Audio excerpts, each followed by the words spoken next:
519 entre ustedes y nosotros. Buenas noches, Osvaldo. Buenas noches, Jorge. Y vamos a presentar a nuestro invitado de una. Buenas noches, Fernando Iglesias. Gracias por venir, acompañarnos esta noche. En la cual, por supuesto, vamos a hablar del libro de Fernando Iglesias. Es el peronismo, ahí está, es el peronismo estúpido, que no tiene, por cierto, una connotación agresiva, ni mucho menos, sino que es un remedio de aquella famosa frase que pronunció Bill Clinton cuando le preguntaban acerca de qué era lo más importante, lo que era lo más determinante en el manejo de la cosa pública, y contestó: es la economía estúpida, ¿no? Entonces, con ese sentido, seguramente nuestro amigo Fernando Iglesias, lo va a decir él después, porque justamente en el libro dice, no nos gusta decir palabras a lo mejor fuertes, pero dijo en qué momento se jodió la Argentina, y ese momento justamente el que grafica la foto de la tapa del libro, que es el golpe de Estado del 6 de septiembre de 1930, que terminó con el derrocamiento de Hipólito Yrigoyen. Pero yendo a la actualidad y brevemente haciendo un ping-pong, que es lo que está proponiendo. Yo sé, de paso te hacemos el 2-1 hoy. Porque somos... 2 de Independiente contra 1 de River, es cierto. Hicieron el 2-1. Hay 3 o 4 temas que me parecen importantes. En primer lugar, el tema de Tucumán, que en Tucumán realmente se falsificó la voluntad popular. En Tucumán se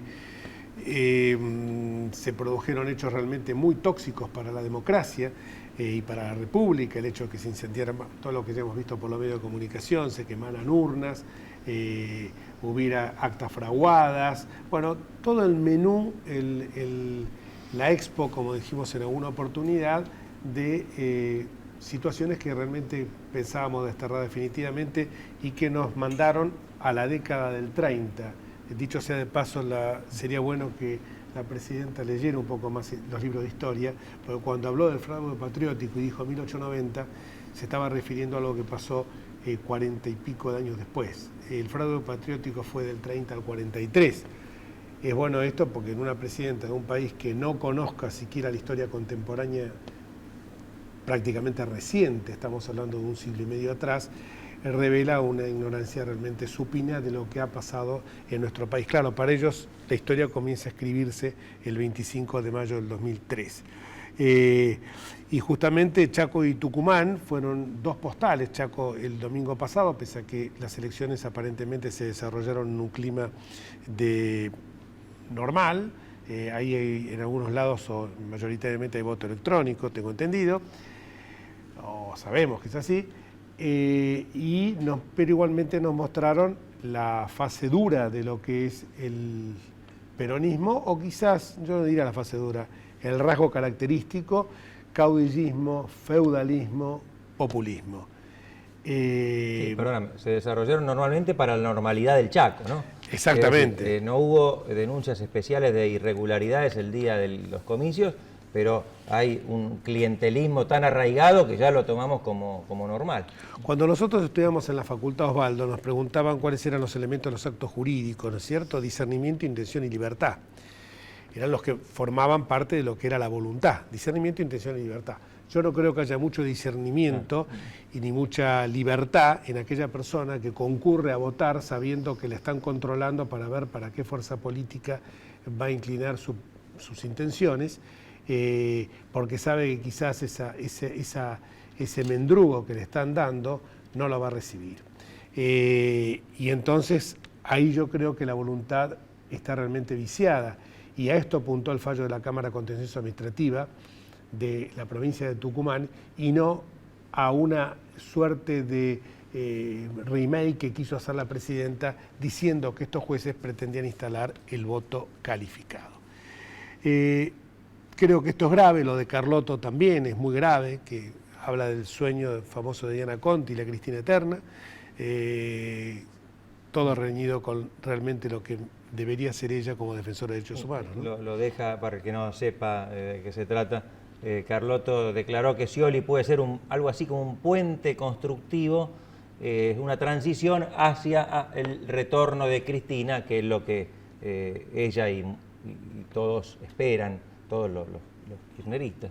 Es decir, que lo dejó en un papel meramente instrumental, lo rebajó a lo que el mismo Scioli hasta ahora ha aceptado ser, y es escasamente republicano. Es raro que una persona que aparece como adalid de los derechos humanos tenga una concepción tan retrógrada, tan caudillesca, personalista,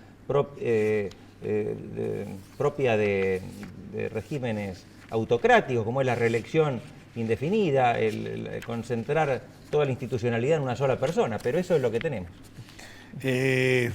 Sería bueno que las generaciones y los jóvenes supieran de que esto está absolutamente reñido con los principios republicanos, todo lo que implica populismo, autoritarismo, son remedios del siglo XIV, siglo XV, ¿no? De los señores feudales, claro, que estudiábamos nosotros en aquella época se llamaba Edad Media.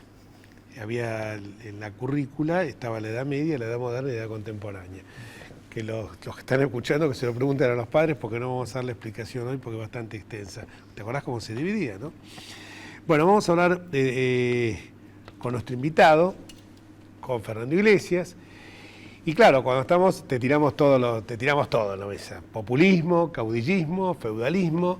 Medioevo peronista, ¿no? Medioevo peronista. En el medioevo peronista, cuando uno ve estos chicos, claramente los líderes populistas son la reencarnación del ancien régime, de los viejos monarcas que concentraban todo el poder y dejaban el poder a sus herederos, ¿no? Como quien deja una herencia a sus esposas o a sus hijos. De esto tenemos en toda la Argentina, no solamente en el ex matrimonio presidencial, encarnado hoy en la señora Kirchner y en su hijo, que ya es candidato, sino también en cada una de las provincias del país. Rodríguez Sá, para nombrar solamente a los más notables, ¿no?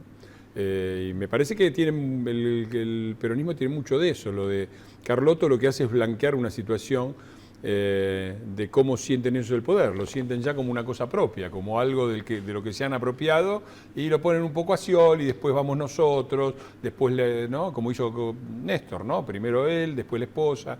Desde luego esto es completamente incompatible con cualquier régimen democrático que implica la alternancia, y sobre todo implica que quien llega al poder puede gobernar. Esto han logrado imponerlo convenciendo a la sociedad argentina de algo que para mí es falso, pero de lo cual la sociedad argentina, o una parte importante, está convencida, que es que solamente ellos pueden gobernar. Yo creo que ese es el numen, el punto central. Le han hecho tan carne a la gente que yo lo escucho decir, pero en los distintos segmentos de la sociedad, cualquiera sea la clase social que uno aborda, cualquiera sea el nivel de ocupacional, ya sean profesionales, empresarios, financistas, todo el mundo está convencido de eso, como diciendo, como que es algo, el destino inexorable nuestro nos lleva a que al final del camino sabemos que si no es peronismo, no hay otra alternativa. Esto es lo que para mí realmente subleva, porque esto hace justamente de que entonces el peronismo pueda mutar de ser neoliberal, como fue en los 90, y sin sonrojarse pasan los mismos actores, porque lo curioso es esto, no es que cambian los actores, no son los mismos actores. Cambia el libreto, ¿no? Cambia el libreto, son los mismos actores, porque los Kirchner que aplaudían la privatización de YPF son los mismos Kirchner que aparecen apoyando la estatización.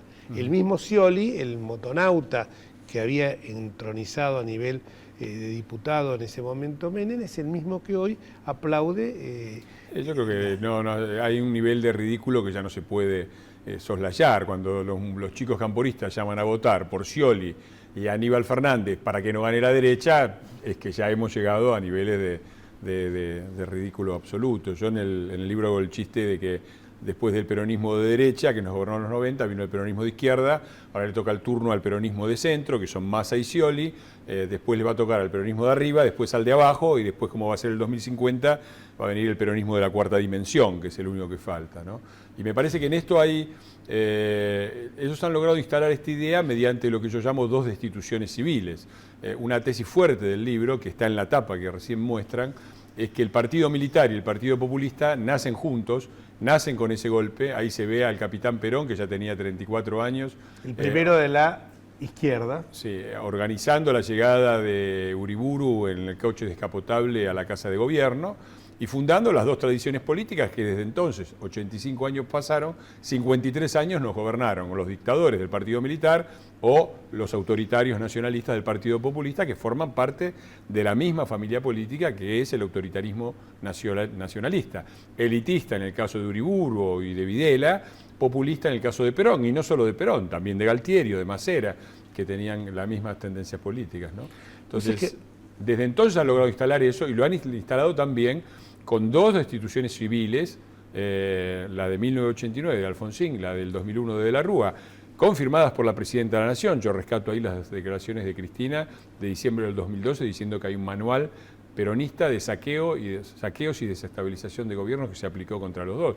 Ahora, el peronismo nunca se acuerda de los desastres que armó el propio peronismo, porque como después vino la Revolución Libertadora o vino la dictadura de Videla, eso parece que lava todo, pero todos los ciclos peronistas terminaron mal, todos.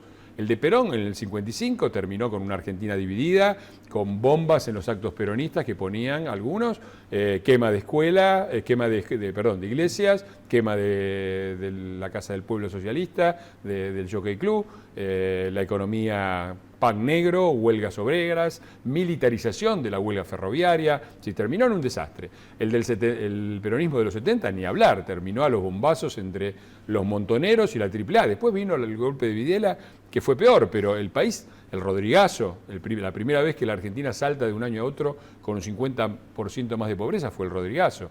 Menem fue el único que logró pasarle la pelota, ¿no?, de la convertibilidad y el endeudamiento insostenible a De la Rúa, y este gobierno, después de 12 años en el cual la Argentina vivió las circunstancias más excepcionales de su historia nacional, también deja un saldo pavoroso en lo social, en lo político, en lo económico. Entonces, ¿cómo es que estos muchachos son los únicos que saben gobernar y cada vez que gobiernan el país termina a los bandazos, ¿no? Vamos a ponernos en abogados del diablo para hacer quizás más interesante esta sí, charla. porque pensar lo mismo los tres es monótono ya, ¿no? Me voy a poner en peronista, un rol difícil para mí. Está bien, todo lo que decís vos, el peronismo ha tenido defectos, ha tenido algunos rasgos autoritarios, pero antes del peronismo no había industria, no había leyes sociales, no había clase media. Bueno, es toda una gran mentira y forma parte... Decir que el invitado muchísimo decir todo eso. Que no, pero que el invitado sos, pero ella quería saltar y contestarle. Tenés que contestarle vos. Bueno, eso es lo que yo llamo la leyenda peronista, cuyo último capítulo es el relato kirchnerista. Hay tanta distancia entre el relato kirchnerista, lo que enuncia Cristina como el país en el que vive Cristina, que parece Suecia, y la realidad como entre eso que vos enunciás, que es la leyenda peronista, y la realidad. La verdad es que no hay una sola de las grandes leyes sociales, ni una sancionada por primera vez durante un gobierno democrático peronista. Ni una. Mentira. Son todas mentiras. Segundo, la situación de la Argentina, y cuando digo de la Argentina no es de los privilegiados, me refiero a los trabajadores y al pueblo. Era claramente superior a todos los países latinoamericanos cuando llegó el peronismo, e inclusive era mejor que muchos países europeos. La inmigración europea, sobre todo de los países como España e Italia, se detuvo en los 50. Es decir, después del peronismo y no antes, y la gente se venía, como se vinieron mis abuelos y probablemente los tuyos, porque la situación de los trabajadores y de los que llegaban con una mano atrás y otra adelante era muchísimo mejor. Enseguida se conseguía trabajo, enseguida se conseguían condiciones dignas, inclusive de vivienda. Las villas aparecieron en la década de Perón. La inflación aparece con Perón. El gran mecanismo de redistribuidor de la riqueza, al revés, que le roba al pobre, es la inflación. La inflación hasta 1945 era del 1.2% anual, histórica. A partir de ahí saltó rápidamente en los siguientes años al 24% anual y ya sabemos el desastre que eso causó en la historia argentina. Todo eso es una enorme mentira. Y yo me tomé el trabajo también de ver el tema de la distribución de la riqueza, tomé la participación de los trabajadores en la riqueza nacional, en el PBI, el famoso 50-50 peronista, y en el libro muestro que es cierto, con Perón se llegó por primera vez al 50-50 y se volvió al 50-50, mitad y mitad, entre trabajadores y empresarios, en los 70. Ahora, eso duró 3 o 4 años y después se desbarrancó y cayó por debajo de lo que estaba. Es decir, es cierto que los grandes momentos de plata dulce de la historia, los días más felices, como dicen los muchachos, fueron peronistas. 46-49, 73-74, la primera etapa de la convertibilidad, 91-94 o 2003-2007. También es cierto que los desbarranques más grandes también fueron peronistas. El Rodrigazo, el Dualdazo del 2002, el desastre que fue la segunda parte del gobierno de Perón, en los cuales hubo recorte masivo de toda la situación que se había establecido del 46 al 49, estalló, y en el 51 sale el nuevo programa de gobierno que se llamó así, Plan de Austeridad, donde Perón en persona pedía a la gente que no gastara de más, que ahorrara, y se destinó, por ejemplo, todo el trigo a ser exportado porque no había dólares, vaya coincidencia. Se comió pan negro. Y se comió pan negro, ¿no? Como la militarización de la huelga ferroviaria, que se negaron, hubo muchos sindicatos que eran peronistas, salieron a hacer huelga.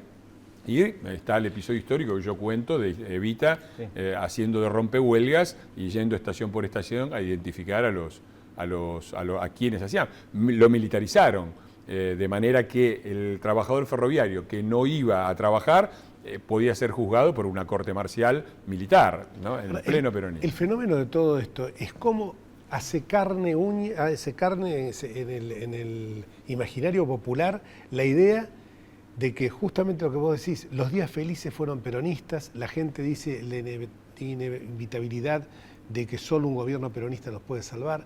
¿Cómo es posible que todo esto no se alcance a comprender? Porque podríamos decir, bueno, el nivel del pueblo, pero el nivel del pueblo es un nivel alto, en términos generales. No, es que la responsabilidad más grande yo creo que no corresponde, no es del pueblo, es decir, la gente labura todo el día y no tiene tiempo de estudiar historia. El gran problema es que hay un sesgo peronista de la información, yo lo llamo así, un sesgo peronista de la información, por el cual intelectuales, periodistas, políticos tienen miedo de decir públicamente lo que dicen en privado y crean una distorsión de la percepción de las cosas. Yo el ejemplo que doy del 2001. Todo el mundo se acuerda del 13% de recorte de la alianza. Si vos decís el recorte de sueldo fue la alianza. El recorte de la alianza fue 13% sobre salarios que hoy, al cambio, estarían por encima de los 8.000 pesos. Sí, salarios en blanco, 13%, y era dinero que el Estado no pagaba, pero que después se devolvía. Salarios estatales, además, solamente. Y después se lo devolvía, ¿sí? Al año siguiente, con Duhalde, hubo 40% de inflación con salarios congelados. Es decir, no 13%, sino 40%. No solamente por arriba de 8.000, sino todos. Y no se devolvía absolutamente nada. Y eso le tocó a los trabajadores en blanco, a los trabajadores en negro, a los desocupados, a los jubilados, por arriba de los 8.000, por abajo. De eso no se acuerda, de ese ajustazo de Duhalde. La gente dice, no, la alianza, la pobreza el 50%, la alianza. Mentira. La última medida del 2001, que es de octubre, es 38.3%. Al año siguiente, octubre del 2002, 57.5%. Datos del INDEC. Un salto de un año para otro del 50%. Por eso, del 50% más en pobreza, y se llegó al más del 20% en desocupación, con Duhalde, no con la alianza. De eso nadie se acuerda. La alianza fue terrible y recortó. Duhalde salvó al país. Los muertos de la Rúa. De los 38 muertos de la Rúa, que invocan una especie de pueblada que va sobre la Plaza de Mayo y una represión sanguinaria contra el pueblo peronista. Saqueos orquestados. De 38, 3 murieron en Plaza de Mayo, 3. Y en toda la capital federal, que es el único territorio que estaba bajo la responsabilidad exclusiva de la Rúa, murieron 7 personas. 25 de los 38 muertos de la Rúa son muertos peronistas, si se puede decir así, porque fueron 11 en la Santa Fe de Reutemann, 10 en la Buenos Aires de Rucauf y 4 en las demás provincias peronistas. Ahora, todo el mundo sigue hablando de los 38 muertos de la Rúa. Entonces, hay un sesgo, y ese balance errado de lo que pasó en el 2001 y el 2002 es el que todavía condiciona. La gente todavía vota y piensa en el caos del 2001 y se olvida del ajustazo salvaje que fue el 2002 de Duhalde. Que un presidente peronista fue el que festejó el default. Además, el default, y fue un presidente peronista el que dijo, el que le sacó la plata a los pequeños ahorristas y a los que habían puesto dólares, no le devolvieron dólares, sino pesos, y los dólares fueron para sostener a los bancos, ese también fue Duhalde. Los grandes ajustes de la historia nacional fueron ajustes hechos por el peronismo. Así que cuando haces el balance total, en términos de repartición de la riqueza, de los 3 grandes grupos que gobernaron la Argentina, radicales, militares y peronistas, el que peor lo hizo fue el peronismo.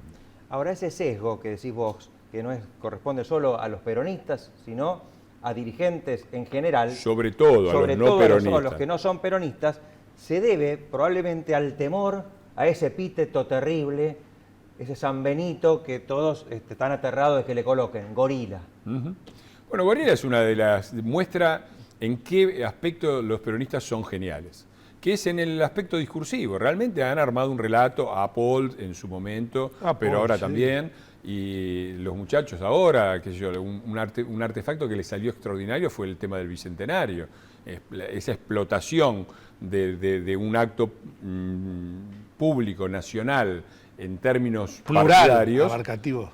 Claro, en términos partidarios, y para ellos lo empezó el peronismo, lo empezó el viejo peronismo, ¿no? Con el año del Libertador y todo eso.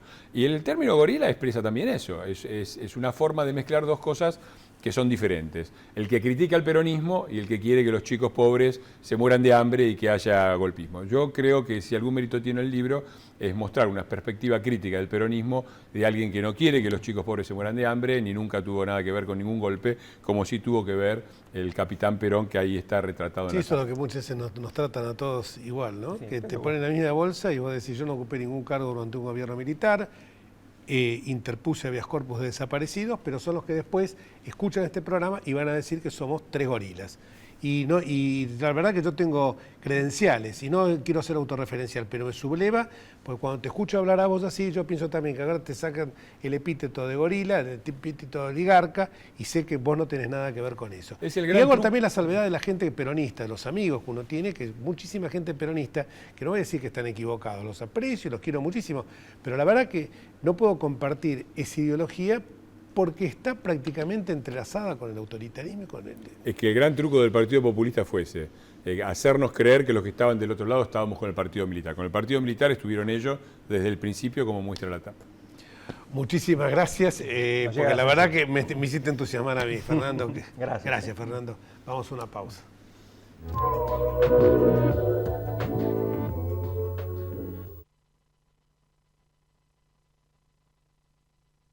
Escribanos en tu ciudad. Nuestro consejo es prevenir problemas. Colegio de Escribanos de la Ciudad de Buenos Aires. Consejo Federal del Notariado Argentino.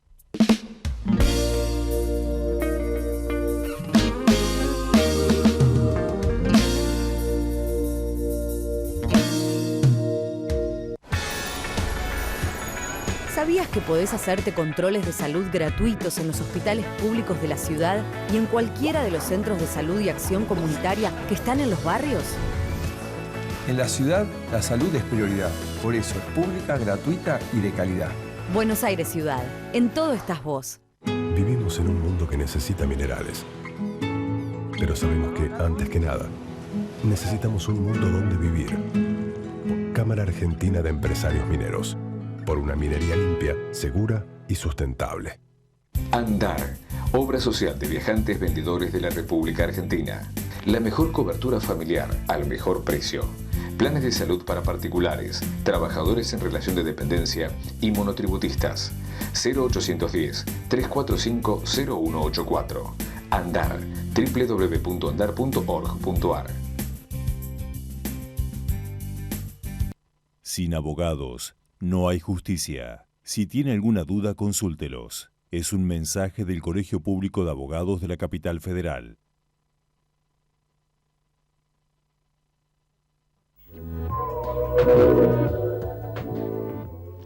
Y en la última etapa de nuestro programa con nuestro amigo y hijo mío, Matías Enríquez. ¿Qué tal, Matías?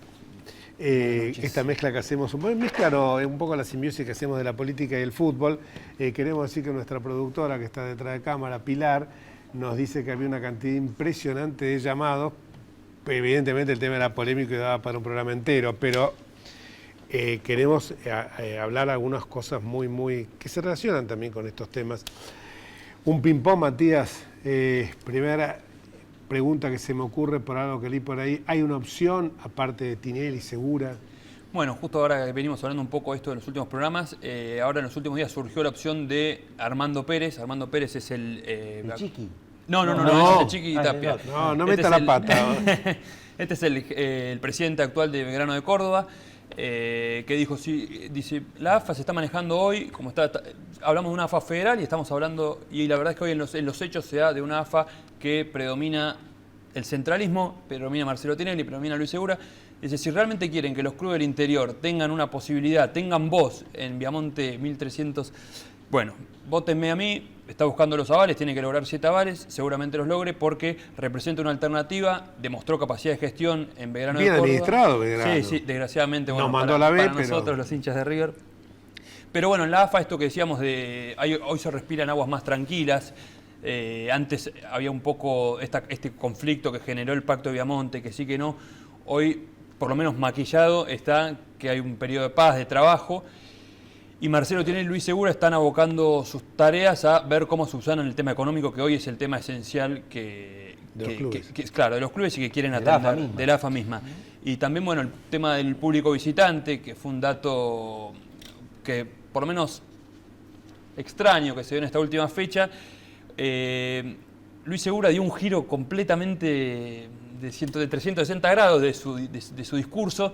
Él había dicho 2 o 3 días antes de la fecha anterior, digo, el lunes, principio de la semana pasada, dijo, no van a haber el público visitante hasta 2016, es un tema para ponerse a pensarlo y planificarlo bien realmente, lo cual, bueno, lo celebro un poco, pero a los 2 días, vaya a saber si fue una maniobra electoral o algo, una orden divina. Decían que Scioli era el que impulsaba esto. Bueno, esto es un poco lo que se está diciendo de que de fondo hay como un interés del kirchnerismo de tratar de que vuelan los visitantes, porque la verdad es que el fútbol, cuando hay las dos hinchadas, genera un encanto, y adjudicarse como capacidad de gestión el hecho de que haya tanto público visitante como público local, habla muy bien de, bueno, tanto de la AFA, que hoy tiene algunas cuestiones. Yo te soy sincero, ese encanto te lo regalo si eso incrementa el riesgo de violencia, bueno, es que de muertes. Esa es la duda un poco que se despertaba. Digo, en junio de 2013 se estableció que la AFA estableció que no haya público visitante. A raíz de la muerte del chico Daniel Jerez en un partido de Estudiantes Lanús. Entonces mi pregunta, por ahí la podríamos dejar para el próximo programa, ¿realmente se modificó? ¿Se pensó, hubo alguna planificación, o este giro del discurso de Luis Segura responde más a una maniobra electoral que a realmente cuidar a todos los que vamos a la cancha? Acá somos 3 que vamos a la cancha. Estaría bueno que nos protejan. Sí, realmente es así. Quedó para el próximo programa porque están haciendo señas que es un infierno, me parecen malabaristas. Gracias, Matías. Y la semana que viene nos quedó también AFA Plus. Bueno, nos dejamos para la semana próxima entonces. Y un solo aviso, Carlos Allende, a quien felicitamos, es el nuevo presidente del Colegio de Escribanos. Se estrenó la boleta electrónica la primera vez en una organización no gubernamental, parece mentira, en las elecciones de la semana pasada del Colegio de Escribanos, que se suma a otras aplicaciones de modernización electrónica que están impulsando a los notarios en su quehacer cotidiano. Y nos vamos, hasta el próximo martes si Dios quiere, porque las señas ya no se aguantan más. Chao.